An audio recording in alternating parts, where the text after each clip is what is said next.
Hello बच्चों, कैसे हैं आप। तो पिछले लेक्चर में हमने ह्यूमन रिप्रोडक्शन को जो है कंप्लीट किया था। अब हम दूसरा चैप्टर लेते हैं, दैट इज रिप्रोडक्टिव हेल्थ।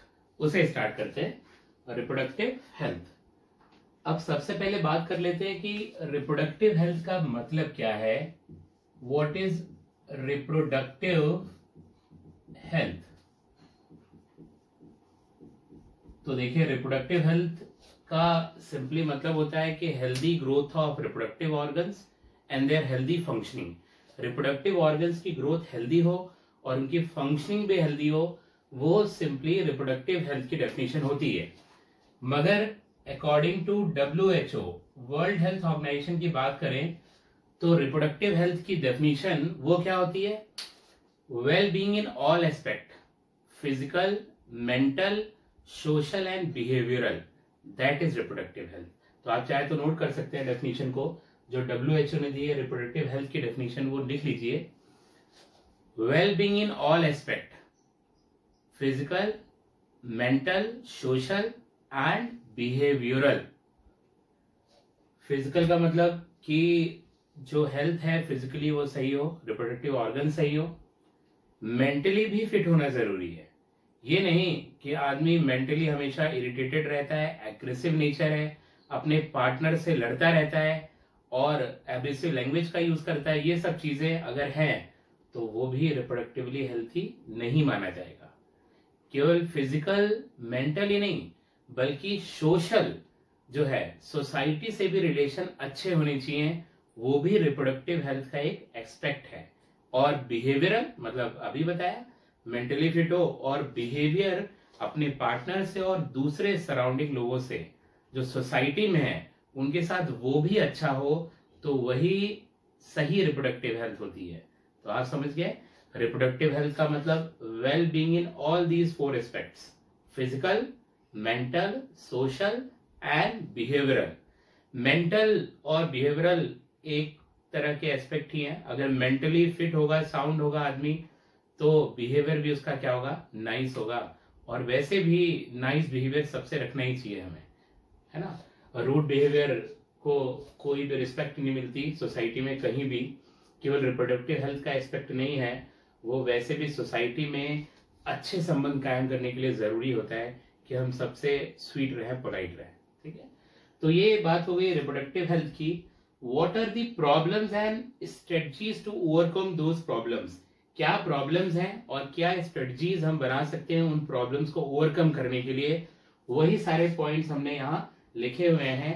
ये एनसीईआरटी ने इन सभी पॉइंट्स को डिस्कस किया है। ये बात अलग है कि पॉइंट वाइज डिस्कस नहीं किया, हम उन्हें पॉइंट वाइज डिस्कस करते हैं। ठीक है, सबसे पहली प्रॉब्लम ओवर पॉपुलेशन, जनसंख्या विस्फोट। बचपन से ही आप निबंध लिखते आए हैं, ऐसे लिखते आए हैं, पॉपुलेशन ग्रोथ, पॉपुलेशन एक्सप्लोजन या जनसंख्या विस्फोट पर आपने जो है वो निबंध जरूर लिखे होंगे, क्योंकि ये सबसे बड़ी प्रॉब्लम है। या आप कहिए कि ये प्रॉब्लम की जड़ है, root of all the problems यही है। अगर ये प्रॉब्लम जो है कम हो जाए तो बहुत सारी प्रॉब्लम्स खत्म हो जाती हैं। ओवर पॉपुलेशन की वजह से अनएम्प्लॉयमेंट है, ओवर पॉपुलेशन की वजह से गरीबी है, पुअर है आदमी। अगर गरीब है, खाने के लिए पैसे नहीं है, तो क्राइम करेगा, क्या करेगा? भूखा तो मरेगा नहीं। तो क्राइम जो है वो भी ओवर पॉपुलेशन की वजह से ही है। तो ये क्राइम और भुखमरी, पॉवर्टी, सब प्रॉब्लम्स की जड़ क्या होती है?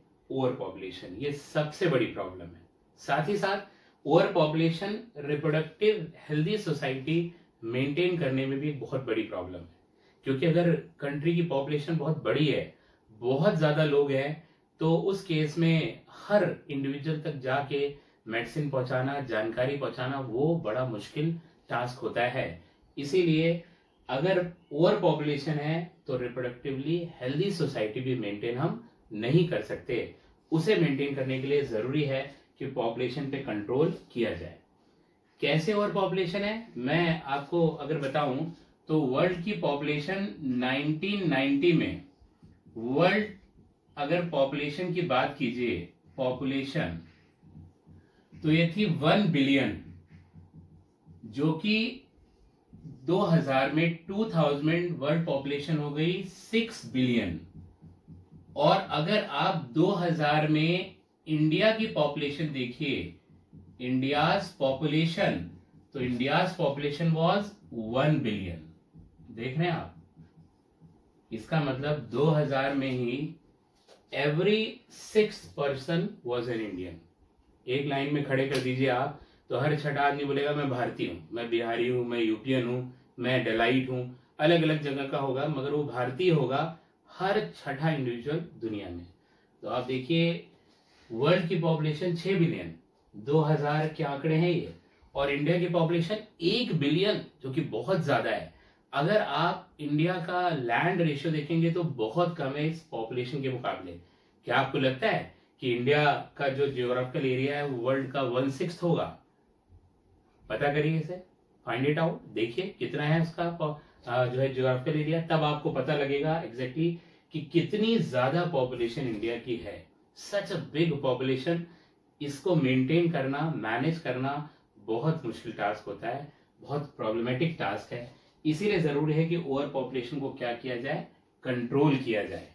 अब अगर हम देखें तो इंडिया ने क्या किया है इस पॉपुलेशन को कंट्रोल करने के लिए, वो चीज देखें जरा। इंडिया दुनिया में पहली कंट्री थी जिसने फैमिली प्लानिंग प्रोग्राम्स को इनिशिएट किया 1951 में। 1951 में India initiated family planning programmes, family planning programme under the name RCH, RCH नाम के अंतर्गत, जिसे आप कहते हो reproductive and child health care programmes. तो इंडिया पहली कंट्री दुनिया में थी जिसने 1951 में इनिशिएट कर दिया family planning programme under the name RCH, reproductive and child health care programmes. इस नाम के अंतर्गत इसने ये प्रोग्राम इनिशिएट किया। इसमें नारा दिया गया, हम दो हमारे दो। हम दो हैं तो हमारे दो ही हैं, क्योंकि एक दंपत्ति दो होते हैं, उनके अगर 2 बच्चे हुए तो उनको रिप्लेस कर देंगे और पॉपुलेशन साइज क्या होगा, वो कांस्टेंट हो जाएगा ऑलमोस्ट। अगर 2 जो है दंपत्ति है, पेरेंट है, उनके 2 ही बच्चे हों, तो अगर असल में कहें, सच में कहें, तो पॉपुलेशन धीरे धीरे कम हो जाएगी, क्योंकि 2 ही बच्चे होंगे तो जरूरी थोड़ी है कि मॉर्टेलिटी ना हो, डेथ ना हो। तो इसीलिए अगर हम दो हमारे दो हम लागू करते हैं तो पॉपुलेशन जो बहुत ज्यादा है वो कांस्टेंट रहेगी, बल्कि थोड़ी सी कम भी हो जाएगी। तो इसमें ये नारा दिया गया और इस नारे को प्रचारित किया गया घर घर तक, अमीर से लेकर गरीब के घर तक, ताकि वो इस बात को समझे कि पॉपुलेशन बहुत ज्यादा हो गई है और कंट्रोल करना जरूरी है। तो ये है ओवर पॉपुलेशन को कंट्रोल करने के कुछ जो है माध्यम जो आपको बताए, ये प्रोग्राम इनिशिएट किया, आगे और बताएंगे। अवेयरनेस अबाउट रिप्रोडक्शन, रिप्रोडक्शन के बारे में अवेयरनेस होनी चाहिए, और ये अवेयरनेस फैलाने के लिए government organisation, non government organisation, जिसे एनजीओज कहते हैं, एनजीओज, नॉन गवर्नमेंटल ऑर्गेनाइजेशन, इसके अलावा television, radios, print media that is papers, ये सब की अहम भूमिका है ये अवेयरनेस अबाउट रिप्रोडक्शन के लिए। रिप्रोडक्शन के सही जो पहलू हैं, जो राइट एस्पेक्ट्स हैं, उसको लोगों तक पहुंचाने के लिए ये सारे माध्यम जो है उनकी इंपॉर्टेंट रोल है। सेक्स एजुकेशन, स्कूल में सेक्स एजुकेशन इम्पार्ट होनी चाहिए, ताकि बच्चों को जो healthy growth of reproductive organs है और सेक्सुअल एक्ट के बारे में सही जानकारी मिले। उनके मन में कई सारे मिथ हो सकते हैं, जब वो एडोलेसेंस से एडल्ट स्टेज में आ रहे होते हैं तो बहुत सारे बदलाव आते हैं। अगर वो इन चीजों को गलत तरीके से जानेंगे तो उसका उनके दिलो दिमाग पर बहुत बुरा असर पड़ेगा। इसीलिए ये कंसेप्ट रखा गया था कि स्कूल में सेक्स एजुकेशन को जो है वो लागू किया जाए और बच्चों को सही तरीके से इसकी जानकारी दे। मगर आप जानते हो कि इंडिया एक कंजर्वेटिव कंट्री है और यहाँ बहुत अपोज हुआ इस बात के लिए कि इस तरह की चीजें जो है ठीक नहीं है हमारे बच्चों के लिए, तो इसीलिए ये अभी होल्ड पर है। मगर जो है अगर इसे लागू किया जाए तो it will be very very beneficial to the children, वो बच्चों के लिए बड़ा बेनिफिशियल होगा। Knowledge of growth of reproductive organ and STDs. रिप्रोडक्टिव ऑर्गन्स की सही ग्रोथ कैसे होती है, उसके लिए क्या क्या जरूरी है, क्या खाना पीना है, क्या हम जो है फिटनेस के लिए चीजें करें, वो सारी नॉलेज होनी चाहिए। साथ ही साथ जो रिप्रोडक्टिवली ट्रांसमिटेड डिसीजेज हैं, एसटीडीज हैं, उनकी भी नॉलेज होनी चाहिए प्रॉपर। और एक और बात होनी चाहिए कि एसटीडीज को छुपाया ना जाए, बताया जाए, तभी वो क्योर होगा। ये समझना चाहिए सभी को कि एसटीडीज भी दूसरी बीमारियों की तरह एक बीमारी ही है जो एक स्पेशल ऑर्गन को, रिप्रोडक्टिव ऑर्गन्स को अफेक्ट करती है। इसकी सही जानकारी होना और डॉक्टर को सही बात खुलकर बताना सही समय पे बहुत जरूरी है, क्योंकि एसटीडीज को अगर प्रॉपरली सही समय पे ट्रीट किया जाए प्रॉपर मेथड से, प्रॉपर मेडिसिन से, तो सही हो जाती है। केवल 3 एसटीडीज होती हैं जो सही नहीं होती कभी, जिसमें से एक एसटीडी है एड्स, जो कि आप जानते होंगे, कोई दवा उसके हमारे पास नहीं है। उन तीनों को छोड़ के बाकी सभी एसटीडीज का क्योर अगर टाइमली स्टार्ट किया जाए और प्रॉपरली किया जाए तो वो क्योर हो जाती है, उसमें कोई दिक्कत नहीं होती। हम बात करेंगे एसटीडीज वाले टॉपिक में कि कौन कौन सी 3 एसटीडीज है जो क्योर नहीं होती, अपार्ट 2 और बची apart from AIDS. Birth control devices and care of mother and child. Birth control devices के बारे में जानकारी दी जानी चाहिए, होनी चाहिए सभी को, ताकि बच्चों के नंबर को कंट्रोल किया जाए, प्लस बच्चों के बीच में जो गैपिंग है प्रॉपर उसको मेंटेन किया जाए। एक बच्चे के बाद दूसरा बच्चा कम से कम 3 साल बाद हो तभी उसकी प्रॉपर केयर होती है, और सही तरह से तो 2 बच्चों के बीच में 5 ईयर का डिफरेंस हो तो वो और भी बढ़िया है। जब एक बच्चा थोड़ा समझदार हो जाता है उसके बाद जो है दूसरा बच्चा आए तो उसकी केयर हो सकती है। अदरवाइज पता चला कि एक बालक है और उसके 1 साल बाद ही दूसरा बालक बॉर्न हो गया, 1 साल का बच्चा अपनी देखभाल नहीं कर सकता और मदर जो है अकेले है घर में, 2 बच्चों को 1 साल हैंडल करना वो बहुत प्रॉब्लमेटिक है। जो है फादर वो काम पे चला गया, मदर घर में उनकी केयर कर रही है, कोई और अगर साथ में ना हो तो केयर पॉसिबल ही नहीं है 2 बच्चों की। 1 साल का बच्चा वहां रोना चालू कर दे रहा है, एक बच्चा यहाँ छोटा सा रो रहा है, उसको भूख लगी है, इसको भी भूख लगी है, वो चिल्ला रहा है, इसकी केयर कर रहे हैं, उधर से बुला रहा है, पता चला बच्चे को देख रहे हैं वो कहीं से कूद गया, गिर गया, उसको चोट लग गई, ये सारी चीजें होंगी, बहुत प्रॉब्लम आएगी। इसीलिए जरूरी है कि बर्थ कंट्रोल मेथड्स के बारे में सही से पता हो। और पॉपुलेशन कंट्रोल के लिए तो ये बहुत जरूरी है कि प्रॉपर बर्थ कंट्रोल मेथड्स को यूज किया जाए और उनकी सही जानकारी हो। Plus care of mother and child. जब माँ प्रेग्नेंट होती है उस समय उसके न्यूट्रिशन का बहुत ज्यादा ध्यान रखा जाना चाहिए, उसे प्रॉपर फूड, कंप्लीट डाइट मिलनी चाहिए, क्योंकि इस समय माँ अकेली नहीं है, उसके साथ एक बालक भी है जो न्यूट्रिशन को शेयर कर रहा है। इसका मतलब नॉर्मली मदर जितना न्यूट्रिशन लेती है उसका उसे 1.5 या 1.5 गुना लेना पड़ेगा, आधा बच्चा भी तो ले रहा है, क्योंकि न्यूट्रिशन वो बालक शेयर कर रहा है।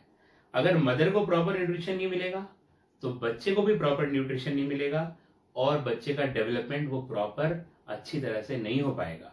इसीलिए बहुत जरूरी है कि मदर का ध्यान रखा जाए during pregnancy and after pregnancy also, क्योंकि बहुत वीकनेस होती है after parturition, after the birth of baby. उसके बाद भी मदर को जो है प्रॉपर खाना दिया जाना चाहिए, प्रॉपर जो है सप्लीमेंट्स दिए जाने चाहिए, ये सब केयर करनी चाहिए। प्लस इतना ही नहीं, केयर ऑफ चाइल्ड, जो बच्चा बॉर्न हुआ है उसकी प्रॉपर केयर होनी चाहिए, क्योंकि बच्चा जब बॉर्न होता है तो बहुत वीक होता है, उसका इम्यून सिस्टम बहुत वीक है, उसे डिसीजेज आसानी से हो सकती है। इसलिए बहुत जरूरत इस बात की है कि जब बच्चा छोटा होता है तो उसे हैंडल करने के पहले हैंड वॉश किया जाए, हैंड वॉश होना चाहिए प्रॉपर, कोई जर्म्स ना हो। इवन दो सबसे अच्छा तो होगा कि नहा धोकर तब बच्चे को हैंडल किया जाए। अगर कोई बाहर से आ रहा है तो हाथ पैर धोकर ही बच्चे से मिले, ये नहीं कि सीधे आ और बच्चे से मिल लिए। छोटा सा बच्चा है, जो जर्म्स आप कैरी कर रहे हैं आपका इम्यून सिस्टम उससे फाइट कर सकता है, पर बच्चा बहुत वीक है, उसका इम्यून सिस्टम फाइट नहीं करेगा, वो बीमार हो जाएगा और ओवरकम नहीं कर पाएगा उस डिसीज को, उसके ग्रोथ में दिक्कत होगी। क्योंकि बच्चा जब बॉर्न होता है तो ऐसा नहीं होता कि सारी ग्रोथ हो चुकी है हर चीज की, ब्रेन की ग्रोथ, आईज की ग्रोथ, वो सब अभी भी चल रही है, बच्चा अभी भी ठीक से देख नहीं पाता, रेटिना भी अभी बन रहा है, ब्रेन डेवलप हो रहा है। ऐसे में अगर इन्फेक्शन हो जाता है तो बच्चे की ग्रोथ को हैम्पर करेगा और बच्चे की जान भी जा सकती है। तो प्रॉपर केयर करें बच्चों की। प्लस मेल और फीमेल चाइल्ड को एक जैसा समझें, मेल और फीमेल चाइल्ड एक ही माने, और तभी उनकी प्रॉपर जो है वो केयर हो पाएगी। ये नहीं कि लड़कियों को समाज में जो है वो कई सारे लोग अच्छा नहीं मानते, they are happy when they have a boy child, और वो अनहैप्पी हो जाते हैं जब गर्ल चाइल्ड आती है तो मिठाइयाँ नहीं बढ़ती। कई जगह ऐसा है, केवल गरीब लोगों में नहीं, पढ़े लिखे लोगों में भी। उसका एक बहुत बड़ा कारण तो हमारे समाज में जो कुरीतियां हैं, दहेज प्रथा, जैसे कि बच्ची बॉर्न हुई तो पता चला अभी से पैसे कलेक्ट करने पड़ेंगे उसकी शादी में, बहुत पैसे खर्च होने हैं, प्लस दहेज देना है। ये बहुत बड़ी हेडेक होती है खासकर गरीबों के लिए। पर कई सारे पढ़े लिखे अमीर लोग भी गर्ल चाइल्ड को अच्छा नहीं मानते। उनका मानना है कि जो बेटा होता है वो घर का जो है वो चिराग होता है, घर का दीपक होता है, कुल का दीपक होता है, उससे कुल आगे बढ़ता है। पर देखिए गर्ल चाइल्ड भी कुल की दीपिका पादुकोण बन सकती है। दीपिका पादुकोण इतनी हिट है, उसके भाई को कोई जानता है? कोई नहीं जानता। ऐसे ही बहुत सारी गर्ल्स हैं जिन्होंने अपने माँ बाप का नाम रोशन किया है। साइना नेहवाल को आप देख लीजिए। ऐसे ही देयर आर न्यूमरस एग्जाम्पल्स जहां बेटियों ने अपने माँ बाप के नाम को ज्यादा रोशन किया है। इसीलिए जरूरत इस बात की है कि मेल और फीमेल चाइल्ड दोनों को एक ही समझा जाए और उनकी केयर जो है एक जैसी की जाए। ये नहीं कि कोई भेदभाव उनमें किया जाए, तभी प्रॉपर केयर होगी बच्चे की। नेक्स्ट पॉइंट है prevention of sex abuse and sex related crimes. Population ज्यादा होने से ये सब क्राइम्स भी ज्यादा बढ़ जाते हैं, और जरूरत इस बात की है कि सेक्स एब्यूज को और सेक्स रिलेटेड क्राइम को रोका जाए। जो हमारी गवर्नमेंट कर सकती है वो कर भी रही है कि कम से कम ये क्राइम हो, ये भी जरूरी है हेल्दी रिप्रोडक्टिव सोसाइटी को मेंटेन करने के लिए। ये नहीं कि गर्ल्स रोड पे जा रही हैं तो दे आर फीलिंग इनसिक्योर। अगर वो रोड पे जाएंगी नहीं तो पढ़ेंगी लिखेंगी कैसे, देश का नाम कैसे रोशन करेंगी। जरूरत इस बात की है कि इनको प्रॉपर सिक्योरिटी दी जाए। दे शुड फील सिक्योर कि हम जा रहे हैं तो हम सिक्योर हैं। ये चीजें सब गवर्नमेंट कर रही है और इसी से हेल्दी रिप्रोडक्टिव सोसाइटी हम मेंटेन कर सकते हैं। Information about reproduction related problems. Reproduction से रिलेटेड बहुत सारी प्रॉब्लम होती है, जैसे कि गर्ल्स में पहली प्रॉब्लम है मेंस्ट्रुअल साइकिल, सबसे बड़ी प्रॉब्लम है। मेंस्ट्रुअल साइकिल जो मैं आपको बता चुका हूँ 28 डेज की होती है नॉर्मल, वो कम या ज्यादा भी हो जाती है, साइकिल बिगड़ भी जाती है। कभी कभार नॉन ऑकरेंस ऑफ मेंस्ट्रुएशन होता है, मेंस्ट्रुएशन हो ही नहीं रहा होता है। तो इसके बारे में जानकारी हो प्रॉपर कि ये फिनोमिनन कैसे चलते हैं और समय समय पे डॉक्टर से मिला जाए if menstruation is not running properly. इसके अलावा एक दूसरी प्रॉब्लम क्या होती है, इनफर्टिलिटी। वो बहुत सारे कारणों से आती है। उसमें प्राइमरी इनफर्टिलिटी होती है, सेकेंडरी इनफर्टिलिटी होती है। उसके बारे में पता हो और डॉक्टर से प्रॉपरली मिलते रहें। इनफर्टिलिटी फीमेल में भी हो सकती है, मेल में भी हो सकती है, किसी में भी हो सकती है। पार्टनर में किसी एक में है तो जो है बच्चे का जन्म नहीं होगा, तो जरूरत है कि उसको डॉक्टर से मिलके क्योर किया जाए, उसके बारे में प्रॉपर जानकारी हो। और दूसरे जो है रिप्रोडक्शन रिलेटेड जो एस्पेक्ट्स हैं, that is pregnancy, that is birth and care of child after birth, उन सभी के बारे में इंफॉर्मेशन प्रॉपर होनी चाहिए, सभी को वो पहुंचाई जानी चाहिए अलग अलग माध्यम से। एमनियोसेंटेसिस। एमनियोसेंटेसिस क्या है? एमनियोसेंटेसिस आप कह सकते हो this is fetal sex and chromosomal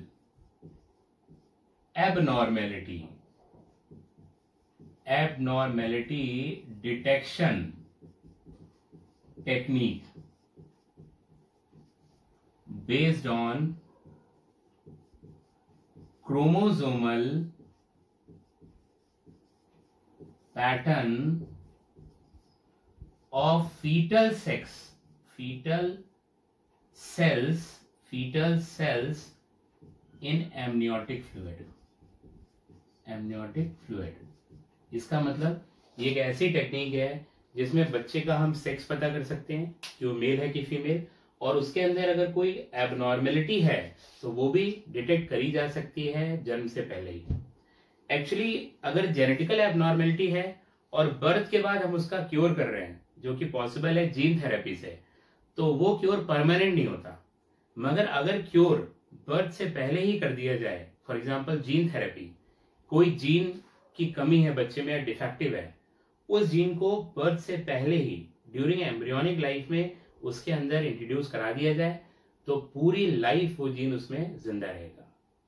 होता क्या है कि बर्थ के बाद अगर हम जीन थेरेपी का यूज करते हैं, कोई डिफेक्टिव जीन है, जैसे कि एडीए डिफिशियंसी होती है कुछ बच्चों में, एडेनोसिन डी एमिनेज डिफिशियंसी, जिसमें बी और टी सेल्स नहीं बनते। ये बी और टी सेल्स इम्यून सिस्टम, जो स्पेसिफिक इम्यूनिटी है, उसके लिए बहुत जरूरी है। अगर ये नहीं बनेंगे तो चाइल्ड को कोई भी बीमारी हो सकती है, तो उसका क्योर करना जरूरी है।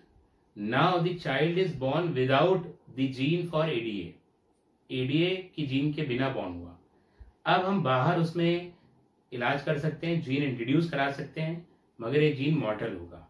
कुछ महीनों बाद दोबारा हमें ये प्रोसेस करना पड़ेगा, बोन मैरो निकाल के उसमें जीन ऐड करा के बोन मैरो वापस से इंट्रोड्यूस कराना पड़ेगा, बार बार करना पड़ेगा।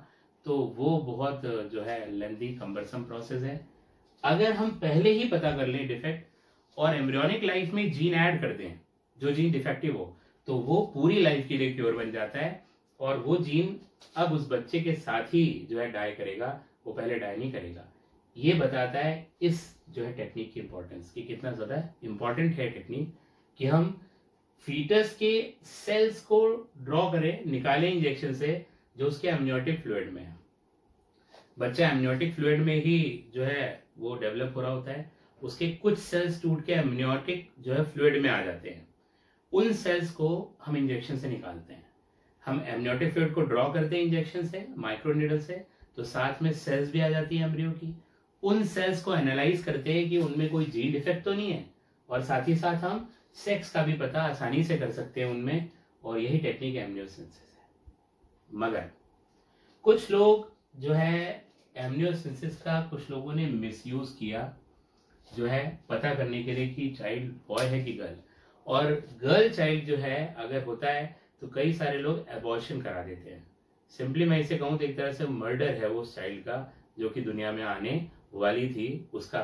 अभी हमने डिस्कस किया कि कई लोग भेदभाव करते हैं लड़के और लड़कियों में, और इंडिया में बहुत ज्यादा है, अमीर हो चाहे गरीब, पढ़ा लिखा हो चाहे अनपढ़, ये सोच पे डिपेंड करता है किसकी क्या सोच है। तो कई सारे लोग फीमेल जो है ना वो फॉर्टिसाइड करा देते हैं, फीमेल फीटस को अबॉर्ट करा देते हैं, बॉर्न ही नहीं होने देते जब वो फीटस सेक्स को डिटरमाइन कर लेते हैं थ्रू दिस टेक्निक एमनियोसिंथेसिस। तो इंडिया में ये टेक्निक फीटल सेक्स डिटरमिनेशन के लिए बैन है।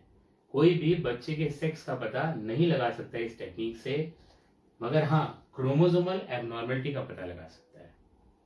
मैं आपको क्लियर कर दूं, अगर क्वेश्चन आता है कि एमनियोसिंथेसिस क्या है, तो वो fetal sex and chromosomal abnormality detection technique है। फीटल सेक्स डिटरमिनेशन टेक्निक वो है। ये अलग बात है कि वो बैन है, कुछ देशों में बैन है, सारे देशों में बैन भी नहीं है। इसका मतलब आप इस वर्ड को नहीं निकालेंगे कि भैया ये तो बैन है तो फीटल सेक्स डिटरमिनेशन टेक्निक नहीं हुआ। टेक्निक तो इसे डिटरमाइन कर ही सकता है ना फीटल सेक्स को, ये बात अलग है कि वो बैन है। तो अगर क्वेश्चन ऐसा आता है कि व्हाट इज एमनियोसिंथेसिस, और ऑप्शंस बनते हैं कुछ इस तरह से, जैसे कि आप देखिए number 1, it is chromosomal abnormality detection technique. Number 2, it is fetal sex and chromosomal abnormality detection technique. Number 3, it is fetal sex determination technique. Number 4, none of the above. क्या लगता है आपको? सेकेंड ऑप्शन दोनों को determine करने की technique है। कई बार हम क्लास में बताते हैं कि टेक्निक फीटल सेक्स के लिए बैन है, तो लोग डेफिनेशन में ढूंढते हैं कि फीटल सेक्स अगर लिखा है तो गलत हो गया, क्योंकि फीटल सेक्स तो हम डिटरमाइन नहीं कर सकते ना, हम कर सकते हैं इस टेक्निक से, पर वो बैन है। तो इसका मतलब टेक्निक से ये चीज हो सकती है जो डेफिनेशन में है। Although this technique is ban for fetal sex determination in India and some other countries, but not in the whole world. पूरी दुनिया में टेक्निक बैन नहीं है कि पूरी दुनिया में बैन कर दिया गया हो, ठीक है। तो ये एमनियोसिंथेसिस है, आप समझ गए कैसे होता है। अगर डायग्रामेटिक रिप्रेजेंटेशन हम करें तो एक बालक जो है ना वो इस तरह से मदर के यूट्रस में है, इसकी कुछ सेल्स टूट के एमनियोटिक फ्लूइड में आ जाती है, से दीज आर दी सेल्स। हम माइक्रो इंजेक्शन से इन सेल्स को विड्रॉ कर लेते हैं, और इन सेल्स को जो है हम परखते हैं, इनके जेनेटिकल कंपोजिशन को देखते हैं, जीन को देखते हैं, उससे हमें पता लगता है कि whether the fetus has got some abnormality और नॉट। ठीक है, केवल इतना ही नहीं, जो ये सेल्स होती हैं एमनियोटिक सेल्स, जो एमनियोटिक फ्लूइड में है, वो स्टेम सेल्स होती हैं। स्टेम सेल का मतलब अनडिफरेंशिएटेड, इसका मतलब ये कुछ भी बना सकती हैं। स्टेम सेल वो होती हैं जो किसी भी ऑर्गन को बना सकती हैं, क्योंकि अभी वो डिफरेंशिएटेड नहीं है, अभी इनको कोई काम नहीं दिया गया। एक बार सेल डिफरेंशिएट हो जाती है तो दोबारा कभी वो डी डिफरेंशिएट नहीं होती कि डी डिफरेंशिएट होके नए ऑर्गन्स बना दे। For example when we are born we can not form new organs, हम नए ऑर्गन्स को नहीं बना सकते, नया ऑर्गन हमारे अंदर नहीं बन सकता।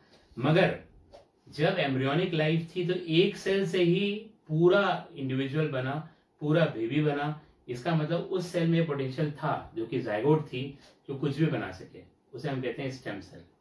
तो इसका मतलब जो एमनियोटिक सेल्स हैं, amniotic stem cells can be rich source of multipotent mesenchymal, epithelial, endothelial, neural stem cells. देखिए एमनियोटिक स्टेम सेल्स जो हैं वो रिच सोर्स हैं मल्टीपोटेंट का मतलब जिसके अंदर अलग अलग चीजें बनाने की, बहुत सारी चीजें बनाने की पोटेंसी हो। Mesenchymal, mesodermal, epithelial, endothelial, neural stem cells, मतलब नर्वस सिस्टम, एपिथेलियम, मेसोडर्मल जो ऑर्गन्स हैं, एंडोथेलियल जो ऑर्गन्स हैं, सेल्स हैं, उनको सबको इससे बनाया जा सकता है। तो ये बहुत इंपॉर्टेंट है। और मैं आपको बताऊं एमनियोटिक स्टेम सेल से working trachea, heart walls, bones, muscles, neural tissues can be engineered. इसका मतलब अगर इस स्टेम सेल को हम प्रोटेक्ट करके रखें जन्म के समय, तो वर्किंग ट्रैकिया बना सकते हैं। अगर किसी बच्चे में ट्रैकिया डिफेक्टिव है तो हम इस ट्रैकिया को फॉर्म कर सकते हैं। हार्ट वॉल्व अगर डिफेक्टिव है तो हम इस तरह से हार्ट वॉल्व बना सकते हैं, मसल्स बना सकते हैं, बोन्स बना सकते हैं, न्यूरल टिश्यूज बना सकते हैं। ये सब इससे बनाया जा सकता है और बहुत सारी और चीजें बनाई जा सकती है। केवल इतना ही नहीं, अगर बाय बर्थ कोई डिफेक्ट होता है बच्चे में, या malformation of heart, kidney, liver होता है, तो वो सब भी इससे ठीक किया जा सकता है। इसका मतलब ये बहुत इंपॉर्टेंट है। स्पेशली इनका यूज जो है ना, उन डिफेक्ट को ठीक करने के लिए किया जाता है जो बाय बर्थ होते हैं, जन्म से जो डिफेक्ट हैं उनके लिए भी इसका यूज किया जाता है और बहुत इंपॉर्टेंट है। बल्कि एक और टर्म आप जानिए, प्लेसेंटा बैंकिंग।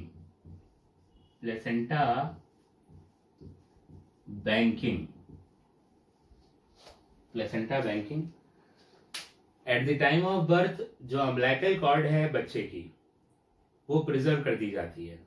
अम्बिलिकल कॉर्ड जो है वो एक तरह से स्टेम सेल्स का रिच सोर्स है वो भी, और अम्बिलिकल कॉर्ड को प्रिजर्व कर लिया जाता है। आजकल बहुत सी कंपनियां ये करती हैं, कुछ 40-50 हजार रुपए लेती है वो, 40 to 50,000, और वो इसे 20 साल तक प्रिजर्व करती है, 20 ईयर्स तक।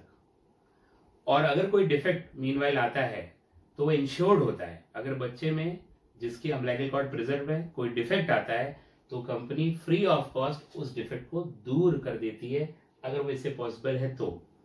अभी तो कुछ ही चीजें पॉसिबल हैं, मगर आने वाले समय में पूरे के पूरे ऑर्गन भी बनाए जा सकते हैं। It has shown the promises of this thing also, कि अम्बिलिकल कॉर्ड से हम किडनी बना लें, लंग्स बना लें, किडनी का कैंसर हो, किडनी जो है वो नॉन फंक्शनल हो गई हो, डिफेक्टिव हो गई हो, हार्ट है, लीवर है, ये सब बनाया जा सकता है प्लेसेंटा बैंकिंग से, अम्बिलिकल कॉर्ड की सेल से।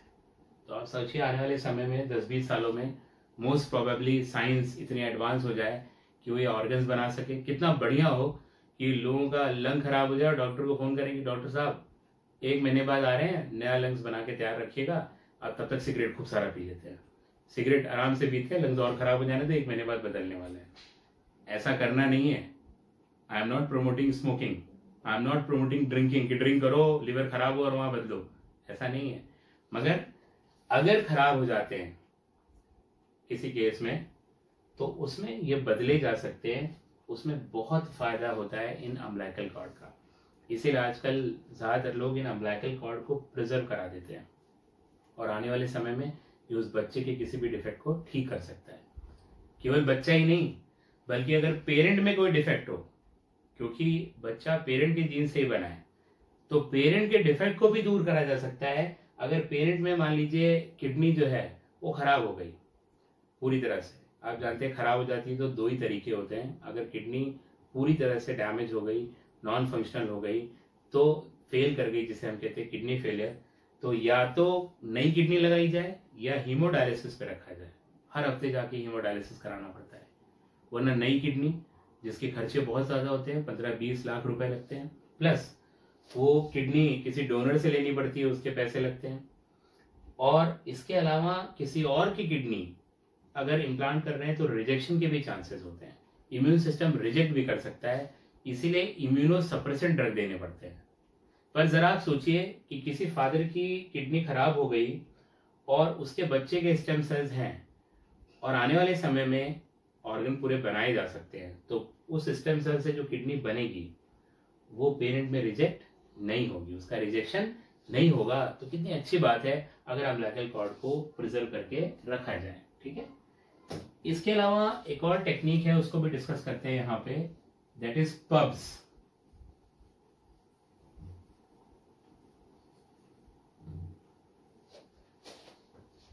पब्स फुल फॉर्म लिखूंगा तो आप समझ जाएंगे क्या है। Percutaneous umbilical cord blood sampling, blood sampling, इसका फुल फॉर्म, इसकी पूरी डेफिनेशन है, जो ये बता रहा है कि अम्बिलिकल कॉर्ड के ब्लड को निकाल के उसको उसकी सैंपलिंग करेंगे, उसकी जांच करेंगे, तो उससे हमें कई सारे डिफेक्ट पता लग सकते हैं। तो यहाँ पे पब्स में क्या होता है, पब्स को हम कॉर्डा सेंटेसिस भी कहते हैं, कॉर्डा सेंटेसिस। इसमें जो है बच्चे के अम्बिलिकल कॉर्ड से ब्लड ड्रॉ किया जाता है और उसको चेक किया जाता है किसी तरह की क्रोमोसोमल एबनॉर्मलिटी के लिए। पर डॉक्टर इसे लास्ट रिसोर्ट, लास्ट टेक्निक के रूप में रिजर्व रखते हैं, because this technique is associated with great risk. इस टेक्निक पे बहुत रिस्क होता है, क्योंकि अम्बिलिकल कॉर्ड से ब्लड को निकाल रहे हैं तो किसी तरह का डिफेक्ट हो सकता है, दिक्कत हो सकती है, बच्चे में माल फॉर्मेशन हो सकती है।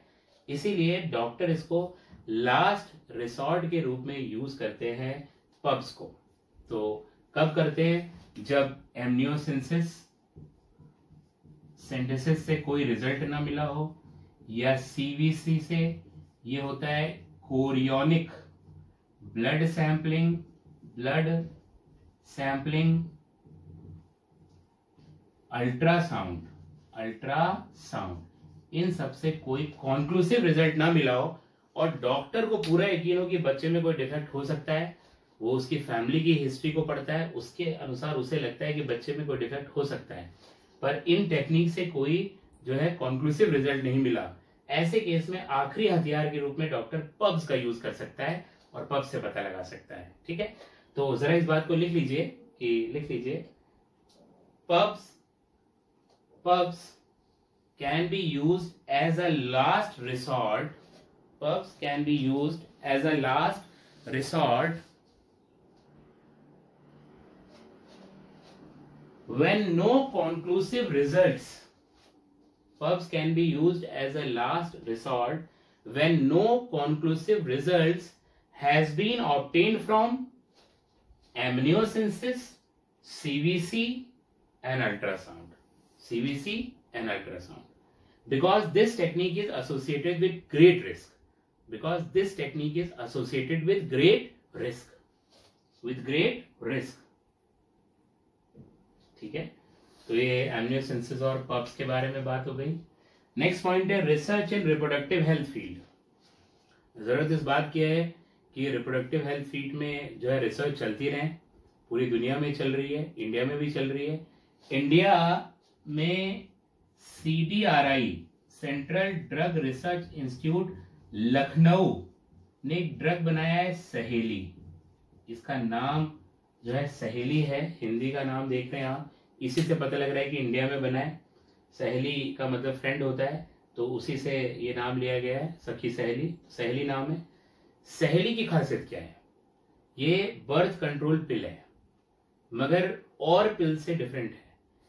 ज्यादातर जो बर्थ कंट्रोल पिल्स हैं वो स्टेरॉइडल हैं, प्रोजेस्टेरॉन की बनी है केवल, या प्रोजेस्टेरॉन और एस्ट्रोजन दोनों होता है। वो बर्थ को कंट्रोल करता है, कैसे करता है वो मैं आगे इसी चैप्टर में बताऊंगा। वो पिल्स जो है 21 डेज लेनी होती है मेंस्ट्रुअल साइकिल में। 28 दिन की मेंस्ट्रुअल साइकिल में 21 दिन, केवल 7 दिन नहीं लेना होता, बाकी 21 दिन 28 दिन के अंदर लेना पड़ता है। रोज के रोज लेना पड़ता है। कभी भूल जाओ तो अगले दिन 2 ले सकते हो, पर ये नहीं कि एक हफ्ते भूल जाओ तो एक साथ 8 खा लें, उससे हार्मोन लेवल बहुत बढ़ जाएगा, दिक्कत हो जाएगी। तो वो पिल्स रोज लेनी होती है, मगर सहेली ये वीकली पिल है और ये नॉन स्टेरॉइडल भी है। ये ईस्ट्रोजन है प्रोजेस्टेरॉन की नहीं बनी हुई। इसका केमिकल कंपोजिशन होता है सेंट क्रोमेन। क्या होता है? सेंट क्रोमेन। नॉन स्टेरॉइडल पिल है, पहली बात ये नॉन स्टेरॉइडल है, नॉन स्टेरॉइडल, पहली बात स्टेरॉइड की नहीं बनी। और दूसरी बात वंस अ वीक पिल है, वंस अ वीक पिल है ये। After an initial intake of twice a week for 3 months, पहले 3 महीने में हफ्ते में 2 बार लेनी होती है। उसके बाद केवल एक पिल एक हफ्ते में, महीने में 4। कहां वो 28 दिन में दूसरी पिल 21 बार लेनी पड़ती है, और ये कहां एक महीने में केवल 4 बार, पहले 3 महीने में 8 बार, उसके बाद चौथे महीने से केवल 4 बार 4 बार 4 बार, हफ्ते में 1 बार। तो आप सोचिए कि कितना बढ़िया है कि 21 की जगह 4 ही पिल लेनी पड़ रही है और बर्थ कंट्रोल हो जा रहा है।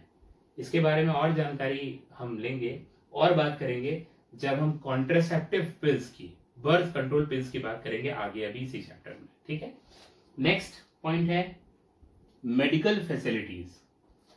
मेडिकल फैसिलिटीज जो है वो होनी चाहिए कंट्री में, ताकि जो है रिप्रोडक्टिव हेल्थ जो है वो मेंटेन रहे, चाइल्ड की बर्थ आसानी से हो, मदर की केयर हो, उसके बाद चाइल्ड की केयर हो। कुछ केसेस में चाइल्ड जो होता है वो प्रीमेच्योर भी बॉर्न हो जाता है, तो जरूरी है कि चाइल्ड जो है वो NICU में रखा जाए, और अच्छे लेवल्स के NICU वो कंट्री में हो जो बच्चे को प्रोटेक्ट कर सके। तो ये सारे जो है पॉइंट्स हैं। तो अब पढ़ते हैं methods to control over population. सबसे पहला पॉइंट इसमें है एजुकेशन।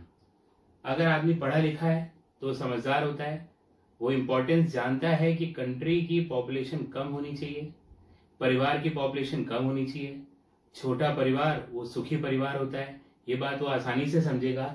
इसीलिए अगर देश के लोग ज्यादा एजुकेटेड हैं तो वो ओवर पॉपुलेशन की समस्याओं को समझेंगे और उसे कंट्रोल कर सकते हैं, ऐसा माना जाता है।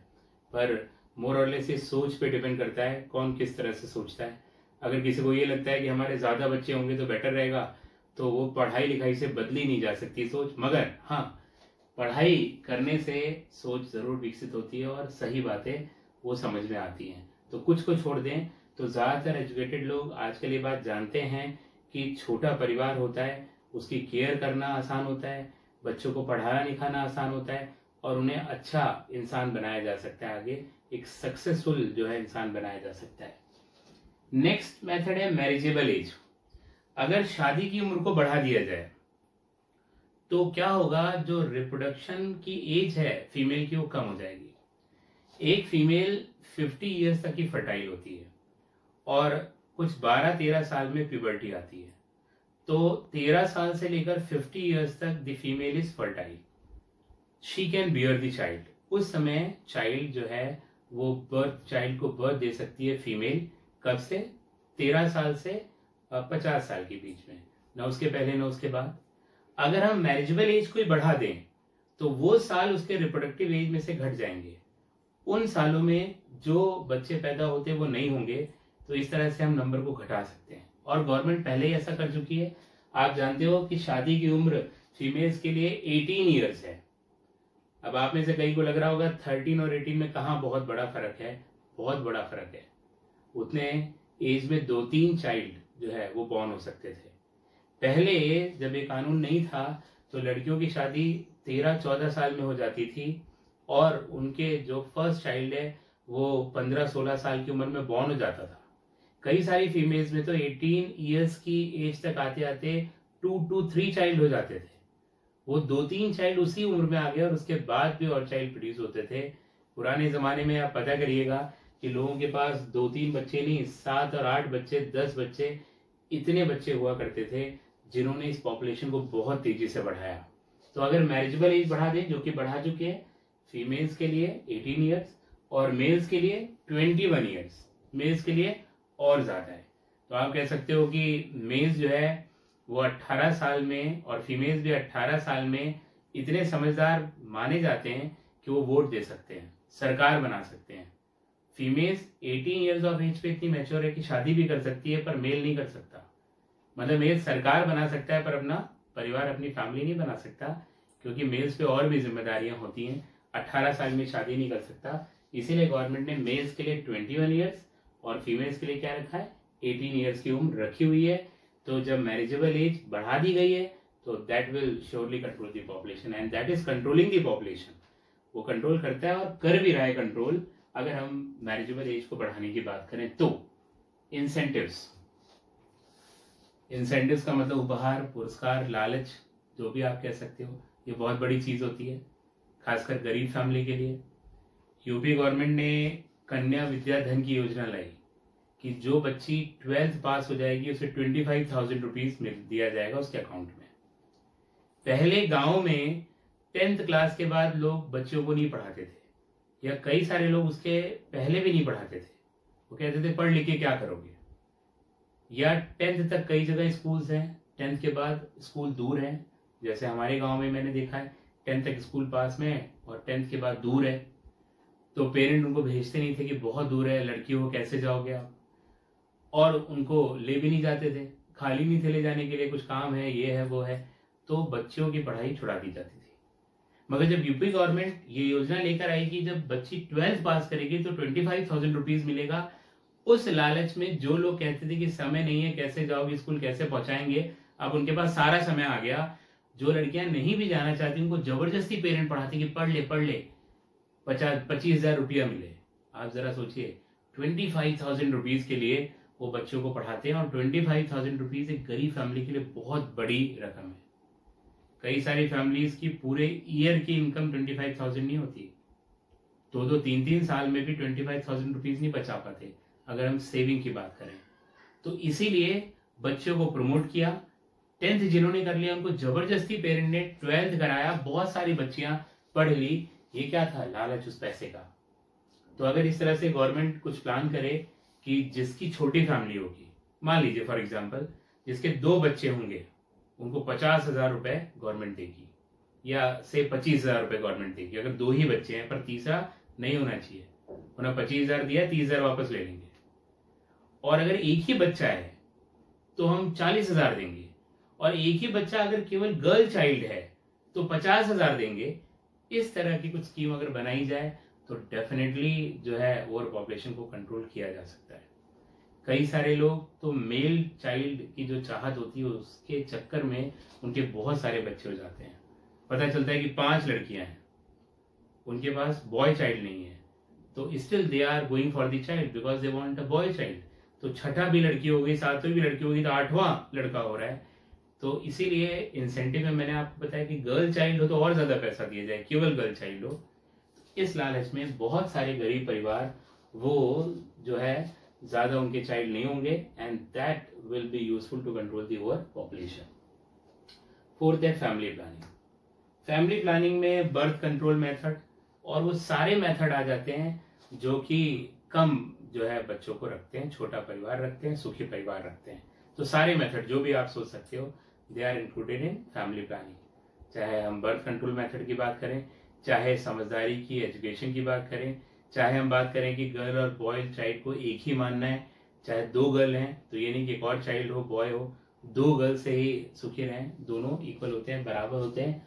All these things lie in family planning. कि कैसे फैमिली को प्लान करें, प्लानिंग का मतलब ही होता है छोटा परिवार। ठीक है, अब हम बात करते हैं ह्यूमन पॉपुलेशन ग्रोथ की। ह्यूमन पॉपुलेशन ग्रोथ, अगर यहां पर हम देखें कि एनुअल एवरेज ग्रोथ रेट वो कैसे निकाली जाती है इन परसेंटेज, तो यहां पर ये फॉर्मूला गिवन है P2 minus P1 upon P1 into n whole into 100, जिसमें कि P1 बताता है पॉपुलेशन इन प्रीवियस सेंसस। पहले सेंसस में जब काउंटिंग हुई थी तो पॉपुलेशन क्या थी। P2 बताता है पॉपुलेशन इज प्रेजेंट सेंसस, आज जो प्रेजेंट सेंसस है, सबसे नया सेंसस है, उसमें पॉपुलेशन क्या है, तभी तो डिफरेंस को देख पाएंगे। And n is the number of years between census, n दोनों सेंसस के बीच में ईयर्स का नंबर है। तो ये फॉर्मूले में जब पुट करते हैं तो एनुअल एवरेज ग्रोथ रेट आ जाती है। ठीक है, और अगर हम इंडिया की बात करें तो इंडिया की जो ग्रोथ रेट है 1.6% है, जो प्रेजेंट ग्रोथ रेट है, जो कि बहुत कम है। अगर हम कंपेयर करें 2.1% विच वॉज इन 1965-70 में 2.1% ग्रोथ रेट थी, और अभी कितनी है 1.6%। इस ग्रोथ रेट का मतलब क्या होता है, 1.6% का मतलब 16 बर्थ पर 1000 इंडिविजुअल, हर 1000 लोगों में 16 बर्थ हो रही है, ये 1.6% बताता है।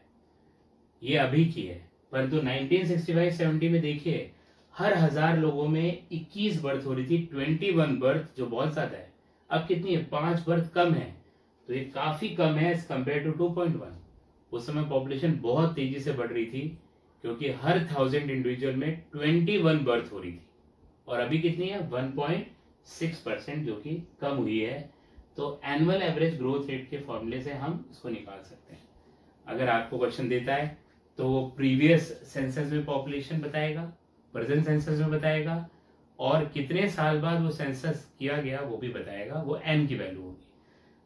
मान लीजिए 10 साल बाद काउंट हुई, 10 साल पहले जो पॉपुलेशन थी, आज जो पॉपुलेशन है उसको लिखेंगे और एन 10 रखेंगे, एन की वैल्यू क्या आ जाएगी 10। अगर 5 साल बाद काउंटिंग हुई है तो एन की वैल्यू क्या आ जाएगी 5। ठीक है, इसे आसानी से निकाल लेंगे, कोई बड़ी बात आपके लिए नहीं। अगर हम ह्यूमन पॉपुलेशन ग्रोथ को ग्राफिकली देखें तो आजादी के बाद आपको ये 4 स्टेजेस दिखाई देंगी। ये 4 स्टेजेस में पॉपुलेशन जो है वो फ्लक्चुएट करती है, मगर पॉपुलेशन आपको बढ़ती हुई दिखाई दे रही है। आजादी के बाद जरा देखते हैं, जब इंडिया को इंडिपेंडेंस मिली उस समय बर्थ रेट और डेथ रेट दोनों हाई हैं, तो पॉपुलेशन वो बहुत कम बढ़ रही है, ऑलमोस्ट कांस्टेंट ही दिख रही है, बहुत ज्यादा नहीं बढ़ रही। मगर बेटर जो है फैसिलिटीज आई, मेडिकल फैसिलिटीज, जिन्होंने मृत्यु दर को, डेथ रेट को, मॉर्टेलिटी को कम कर दिया। नेक्स्ट स्टेज में आप देखिए आने वाले समय में मॉर्टेलिटी या डेथ रेट घटी, but birth rate is still high. जब डेथ रेट घट गई, बर्थ रेट स्टिल हाई है, तो सीधी सी बात है कि पॉपुलेशन बहुत तेजी से बढ़ी। थर्ड स्टेज में डेथ रेट तो कम हो ही रही है, बर्थ रेट भी कम हुई। जब बर्थ रेट कम हुई तो पॉपुलेशन अब उतना तेजी से नहीं बढ़ेगी।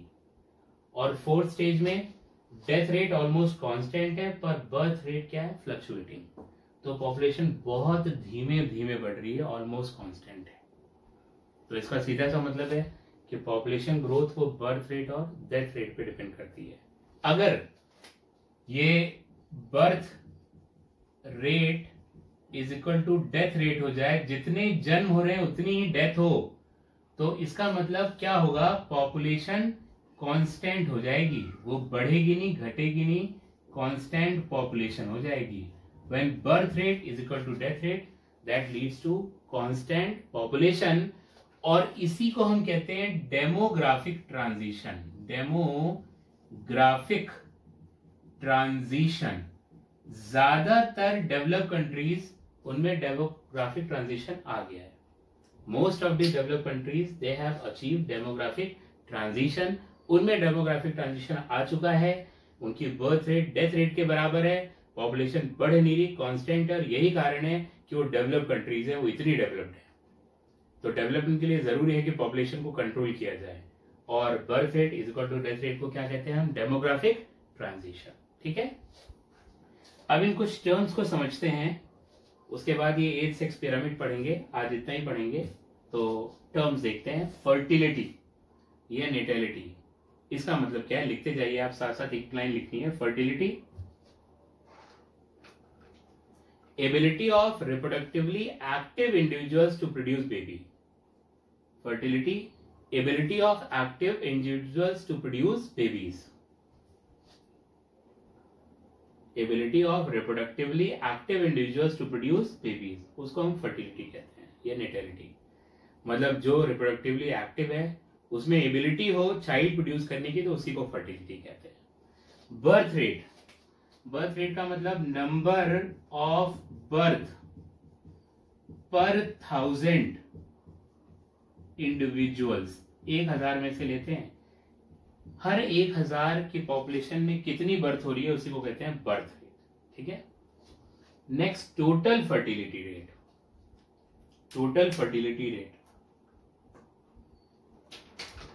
इसका मतलब होता है कि एवरेज कितने बच्चे प्रोड्यूस हो सकते हैं एक रिप्रोडक्टिवली एक्टिव फीमेल में, टोटल कितनी बच्चों को बर्थ दे सकती है एक फीमेल पूरी लाइफ में, उसी को हम कहते हैं टोटल फर्टिलिटी रेट। तो जरा लिखिए, average number of children produce to a female in life time, average number of children produced या born to a women in lifetime, average number of childrens born to a women in lifetimes, की पूरी life में कितने बच्चे पैदा हो सकते हैं, शॉर्ट में TFR कह सकते हो, TFR, टोटल फर्टिलिटी रेट।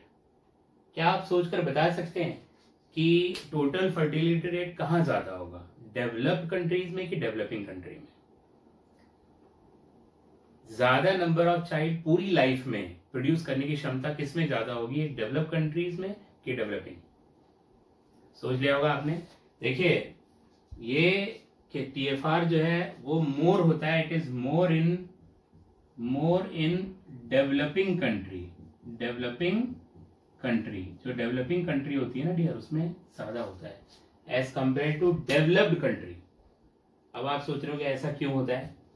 देखिए डेवलपिंग कंट्री और डेवलप कंट्री में जो मेन अंतर है वही इसकी वजह है, because TFR is governed by economics and human aspiration.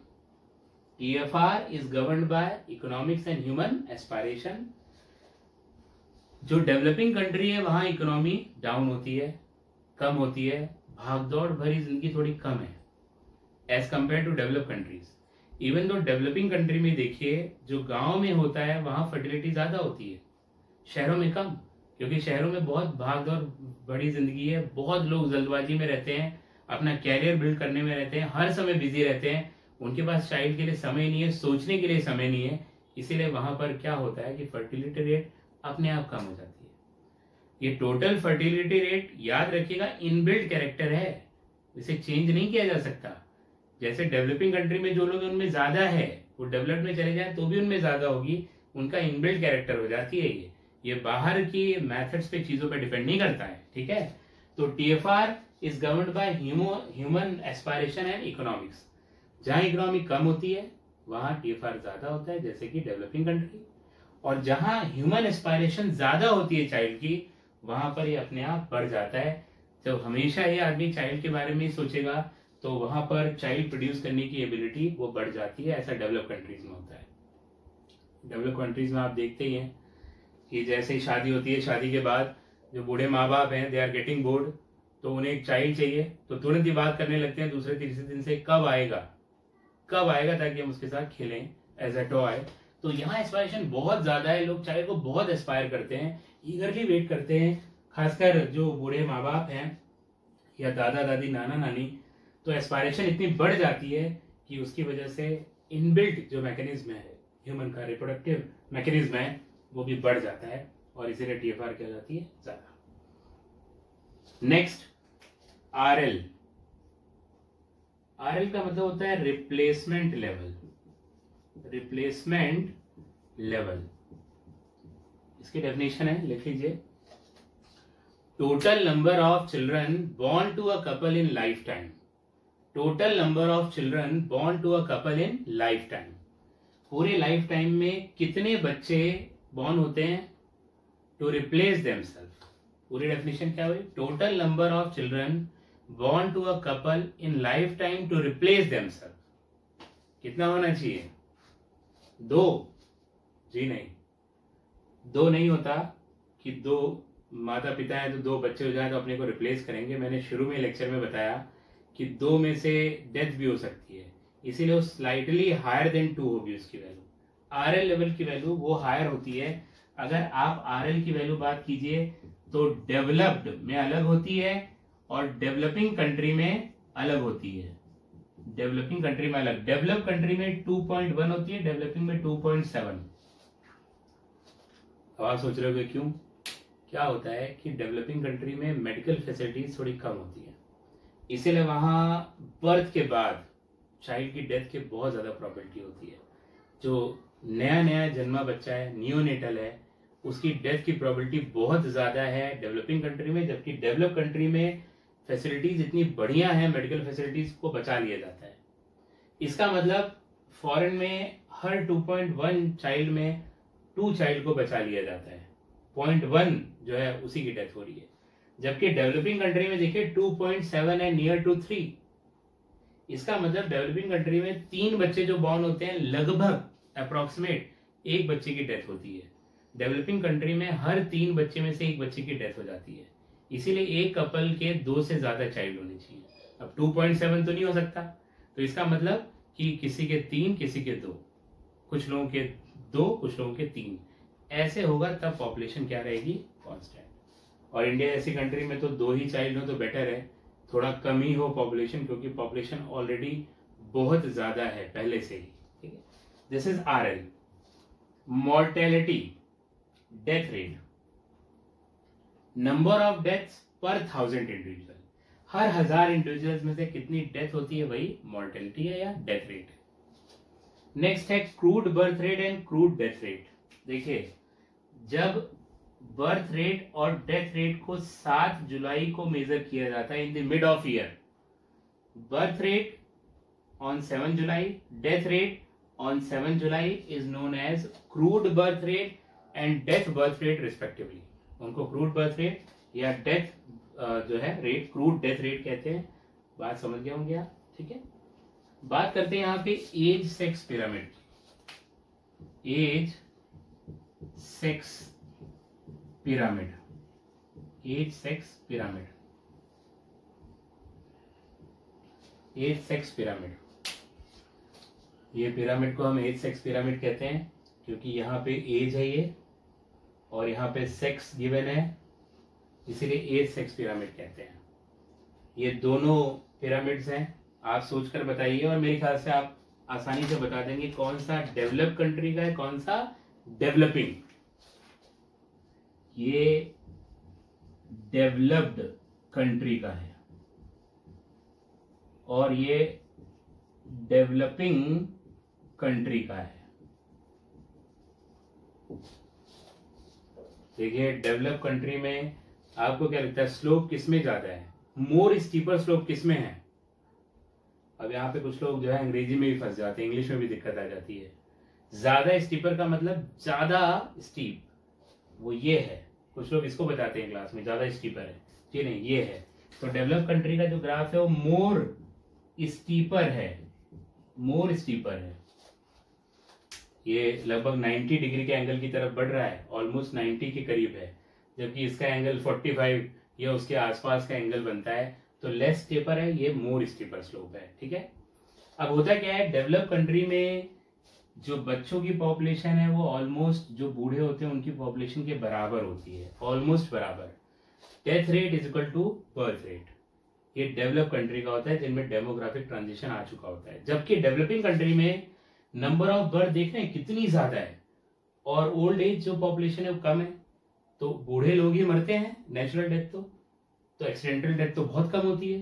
तो इतने लोग मर रहे हैं मगर इतने लोग ऐड हो रहे हैं, एक साल में इतने लोग मरे और इतने ज्यादा लोग ऐड हो गए पॉपुलेशन में, तो हर साल पॉपुलेशन बढ़ती जा रही है, बढ़ती जा रही है।